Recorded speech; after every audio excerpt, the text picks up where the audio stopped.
কি মিষ্টি?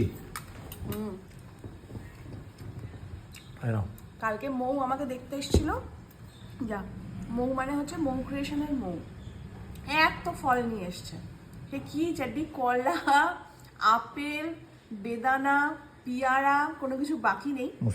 মৌসম্বি তো কুনাল বেদানা ছাড়িয়ে দিয়েছে, আপেল নিয়েছে। একটা কথা বলতে চাই, মৌও দেখছে ভিডিওটা, ও আমার সব কিছু দেখে। অ্যাকচুয়ালি কী বলতো, যদি কেউ জন্মায় না, জন্মে কেউ সবাইকার প্রিয় হতে পারে না। আমিও সবার কাছে প্রিয় নই। প্রচুর মানুষ ভালোবাসে, আর প্রচুর মানুষের কাছে আছে যার কাছে চেয়েছিলাম অনেক ভালোবাসা পেতে পাইনি, ছেড়ে দিয়েছি। কারণ একটা বয়সের পর বুঝে গেছি যে সবার কাছে আমি প্রিয় হতে পারবো না, এটা সম্ভব নয়। সেরকমই আমার কাছে আছিস প্রিয়। ওটাই হলো যে ভালোবাসলেই হলো। তো মৌ আমাকে এত ভালোবাসে, ও মন থেকে ভালোবাসে। তো দেখো আমার শরীর খারাপ হয়েছে, ও ভিডিওতে দেখেছে। তো একমাত্র মৌই কিন্তু এসেছে ছুটে আমার জন্য।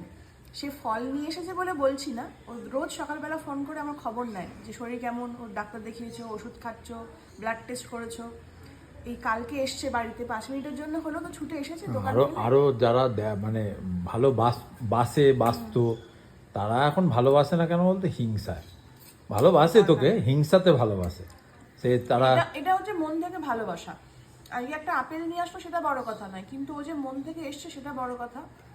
আর সীমা কিন্তু গিয়ে ফলগুলো কিনে নিয়েছে, বেদানাটা ভালো এনেছে, আমার থেকেও ভালো নিয়ে এসছে সত্যি। হ্যাঁ, মানে আমার ফলওয়ালাকে আমি মাইনাস করে দেবো, আমি বলবো তুমি আর চলবে না, দিয়ে দেবে নাকি দায়িত্ব? না তার জন্য না, ও উল্টো পাল্টা দিয়ে যাচ্ছে, বেশ পরিষ্কার দেখতেও, সুন্দর দেখতেও। তুই তো আবার ওপরটা চাকচিক্য চাস, যেরকম দেখতে সুন্দর হবে। কাশ্মীরি আপেলটাই পছন্দ করি। বালি যেটা আপেল হয় না, ওটা আমার ভালো লাগে না। আমার এই জুসি আপেল যেটা, সেটা ভালো লাগে। ভালো এনেছে আপেলটা।